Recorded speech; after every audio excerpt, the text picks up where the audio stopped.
ચરણ નમાવું શીશ, હાથ જોડ કરું વિનતી ને જ્ઞાન કરો બક્ષીશ. ગુરુ મહારાજ કો વિનતી ને દિન મેં શો વાર, કાગ પલટ હંસ કિયા ને કરતન લાગી વાર.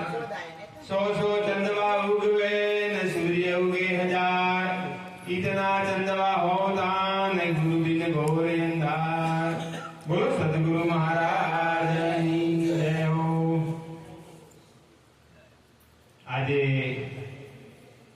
પરમ પૂજ્ય સંત શિરોમણી શ્રી ભગવાન રામજી બાપુ સદગુરુ મહારાજે આજે ગુરુ પૂર્ણિમાના પાવન પ્રસંગમાં મહેસાણાની પવિત્ર અને પુણ્યશાળી ધરા ઉપર આજે જ્ઞાન ગંગાનો સમારોહ રાખી અને બધા સંત મહાપુરુષો બહેનો માતાઓને બોલાવી અરસ પરસ દર્શનનો જે લાભ અપાવ્યો, ગુરુ પૂજાનો પણ લાભ અપાવ્યો, એ બદલ એમના ચરણોમાં કોટી કોટી વંદન, સાષ્ટાંગ પ્રણામ. જય ગુરુ મહારાજ. અમારે પરમ પૂજનીય વંદનીય સદગુરુ મહારાજ શ્રી બ્રહ્મનિષ્ઠ બ્રહ્મસુપ્રિય બ્રહ્મજ્ઞાની એવા દયારામજી બાપુના ચરણોમાં કોટી કોટી વંદન. જય ગુરુ મહારાજ.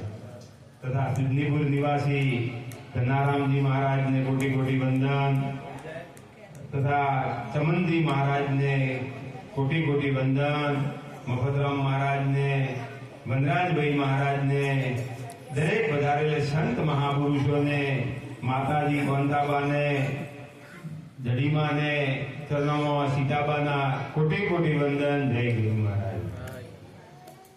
આજે વાણી વિલાસ ગુરુ મહિમાના ભજન બહુ સરસ ચાલ્યા. તો આટલો ગુરુ પૂર્ણિમાનો મહોત્સવ પૂરા ભારત દેશમાં દરેક જગ્યાએ આજે ઉજવવામાં આવે છે. તો એનું શું કારણ છે? કેમ કે રામનવમી આવે એટલે રામનો પર્વ ઉજવાય, જન્માષ્ટમી આવે એટલે કૃષ્ણનો પર્વ ઉજવાય, નવરાત્રી આવે એટલે માતાજીના પર્વ ઉજવાય, શિવરાત્રીમાં શિવના ઉજવાય. પણ એ બધા પર્વમાં હમણાં કિરણભાઈએ સરસ વાત કરી એમ પરમાત્મા અલગ અલગ આપણને દેખાય પણ સમજાય નહીં. જ્યારે ગુરુ ચરણમાં જવાથી ગુરુ મહારાજ આપણને એકની વાત સમજાવે. તો ગુરુ મહારાજ, ગુરુનો અર્થ શું થાય? પ્રકાશ. કેમ કે આ આંખથી જે દેખાય ને એ તો નાશવંત વસ્તુ દેખાય છે, પણ છતાં આ આંખથી આપણે ભાળતા હોઈએ પણ સંતોની સમજણમાં આપણે વંચળા છીએ. કેમ કે ગંગા સતીએ કીધું જાણવા જેવી એક વાત છે અજણ પાનભાઈ, આ તો પૂરા ગુરુ મળે તો પ્રમાણે.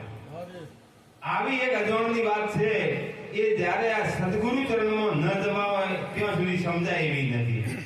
કેમ કે આ એક શબ્દની વાત નથી, શબ્દાતીતની વાત છે. અને આપણને સાંભળવામાં આવે 52 અક્ષરના શબ્દો સાંભળવામાં આવે છે, એ વેખરી વાણીના શબ્દો છે. આ આંખથી જે જોવામાં આવે છે એ વિનાશીલ વસ્તુ, જેની ઉત્પત્તિ થઈ છે, એનો વિનાશ થયેલો છે એવી વસ્તુ જોવામાં આવે છે. તો સપનાની વાત તો ક્યાં સાચી હોય? આવો જ એક સપન જનક રાજાને આવ્યો હતો. એમને સંશય પડ્યો કે સપનાની વાત સાચી હશે કે હું મહેલમાં ભળ્યો છું એ વાત સાચી છે. તો એનું નિવારણ કરવા માટે કરી પંડિતોને બોલાવ્યા, પણ પંડિતોએ સાચો જવાબ ન આપી શક્યા. એટલે અષ્ટાવક્રજી નાની ઉંમરમાં હતા. એમની માતાને કીધું કે મારા પિતાજી ક્યાં ગયા છે?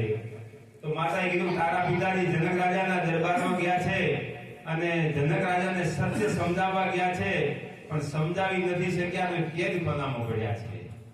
તો અષ્ટાવક્રજી કીધું કે માતાજી, મને જો તમે આજ્ઞા આપો તો હું મારા પિતાજીને છોડાવું અને બીજા પંડિતોને છોડાવું અને જનક રાજાને સત્ય સમજાવું. તો માતાજી કીધું કે તારા ભરોસે તો હું જીવું છું ને તું જાય તો હું કેના થાય, પણ કે હું તમારું વચન લઈ તમારી આજ્ઞા લઈ જઈશ તો હું બધાને છોડાવી અને સત્ય સમજાવીને આવીશ કે એટલે માતાજીની આજ્ઞા લઈ અને ગયા તો જનક રાજાને સત્ય સમજાયું કે સપનામાં તમે જે જોયું એ જૂઠું, એ સપનું છે ને મહેલમાં ભળ્યા છો એ પણ જૂઠું. એ નાનું સપનું છે ને આ મોટું સપનું છે. એટલે હમણાં કિરણભાઈ વાત કરી કે રાત્રિ સપનું આવ્યું એ રાત્રિ દરમિયાનનું સપનું છે અને આ જે સૃષ્ટિમાં રચના થઈ રહી છે, આપણે બધું કાર્ય કરી રહ્યા છીએ એ બધું જિંદગી દરમિયાનનું સપનું છે. કોઈને 80 વર્ષનું, 100 વર્ષનું, 50 વર્ષનું બધાને નાના મોટા સપના આવી જાય, પણ આ જિંદગીમાં જે જોણ્યું એ બધું નાશવંત વસ્તુની સમજણ મેળવી. પણ જ્યારે એક વચન ગુરુ દેવ કા નૌકા આનંદ વિચાર થક ગયા મુનિજન પંડિત ભેદ ન પામે પાર. જ્યારે ગુરુ મહારાજને વચનની પ્રાપ્તિ થઈ જાય ત્યારે આપણને આ સત્ય સમજાઈ જાય. સત્ય ક્યાં સુધીનું સમજાય કે જ્યારે આ બ્રહ્માંડે નતું, આપણું શરીરે નતું અને બ્રહ્માંડ અત્યારે છે, શરીરે છે, બ્રહ્માંડ ની હોય, શરીર ની હોય તો સત્ય અથાવત એમનું એમ રહેશે. એવી સત્યની વાત સમજાય. એ વાત લખવામાં ના આવે, બોલવામાં ના આવે તો સાંભળવામાં ક્યાંથી આવે, વાંચવામાં ક્યાંથી આવે? બોલો કઈ રીતે સમજી શકશું? એ સમજણ જ્યારે જિજ્ઞાસા જાગે કે મારે આ સત્ય જાણવું છે અને એ સત્ય જાણવા માટે તન મન ધન ગુરુ ચરણે અર્પણ કરી અને કોઈ અપેક્ષા વગર ધનની, માયાની, પુત્ર પરિવારની, ગાડી, બંગલા, રાજપાટ, સુખ સાહેબી એના માટે જો ગુરુ ચરણે જાય તો સત્ય નહીં સમજાય. કોઈ અભિલાષા સિવાય એક આ જીવનું 84 નું ચક્ર જન્મ મરણની બે ઘાટી મટાડવા માટે કરી અને સદગુરુ ચરણે જાય તો સદગુરુ મહારાજ શું સમજાવશે? સદગુરુ મહારાજ એમ સમજાવશે કે જ્યારે બધા આપણને પરમાત્માની વાત કરે પણ સદગુરુ મહારાજ તો પહેલા પોતાને સમજાવશે. માં ઓળખાવે બાપને ને સદગુરુ ઓળખાવે આપને. જ્યારે સદગુરુની શોધ નથી મળે ત્યાં સુધી આપણે આ શરીરથી આપણે માનીએ છીએ કોઈનો બેટો, કોઈનો ભાઈ, કોઈનો બાપ. પણ જ્યારે સદગુરુ મહારાજ મળે તો બધું જૂઠું સમજાવે, બધી વાત જૂઠી સમજાવે અને બધી જ જૂઠી ઠેરાવે અને આપણે બધી જૂઠું સ્વીકારીએ ત્યારે સત્ય સમજાય. એના સિવાય સમજાય એવું નથી. પણ આપણી મતીથી, આપણે અજ્ઞાનીના સંગથી પાછો અજ્ઞાનીની વાતમાં ફસાઈ જઈએ, દ્વૈતની વાત, એકથી બીજું કોઈ દેખાય સાચું માનીએ તો ગુરુની વાત આપણે હજી મળી નથી. અમૃત પીધું, અમૃત મળ્યું પણ અમર ન થવાનું, ન પીવાની જુગતી ધોણી, કેતો તારા ઘટડામાં ઉતર્યું ને પીવામાં આવ્યો પાણી. આપણે સદગુરુ ચરણે ગયા, સત્ય સમજવાનું નથી, સત્ય સમજ્યું પણ સત્યનું આચરણ કર્યું નથી, એનું વર્તન કરતા નથી, સમજણમાં રહેતા નથી તો સમજેલું કામ નહીં આવે. પણ એને એ સમજી અને ત્યાં ઉભું રહેવું પડશે, સત્યમાં ઉભું રહેવું પડશે. અને ગુરુ મહારાજે બેની વાત નહીં, એકની નહીં, પણ અદ્વૈતની વાત સમજાવી. એક કહું તો કયામાં ના આવે, દો કહું તો મેરા સદગુરુ લાગે. પણ હવે આપણે બીજું ઉભું થાય, બીજું નહીં. પણ હમણાં કિરણભાઈ વાત કરી કે દેવી દેવતાઓ, 10 અવતાર બધા પાછું ભટકવા વાળો આવે અને આ નૈવેદ્યની વાત આવે તો સમજણ ક્યાં રહી? કેમ કે જ્યાં સુધી પોતાનું સ્વરૂપ નહીં ઓળખાય. કૃષ્ણ ભગવાને અર્જુનજીને કીધું કે હે અર્જુન, તું તારા આત્મ સ્વરૂપને ઓળખી લે તો મને ઓળખવાની તારા કોઈ મથામણ નહીં કરવી પડે. નરસિંહ મહેતા પણ એ જ બોલ્યા, જહાં લગી આત્મ તત્વ ચીન્યો નહીં, તહાં લગી સર્વ સાધના જૂઠી. મનુષ્ય જન્મ પૂરો ફેલ ગયો જેમ માવઠાની વૃષ્ટિ ઉઠી.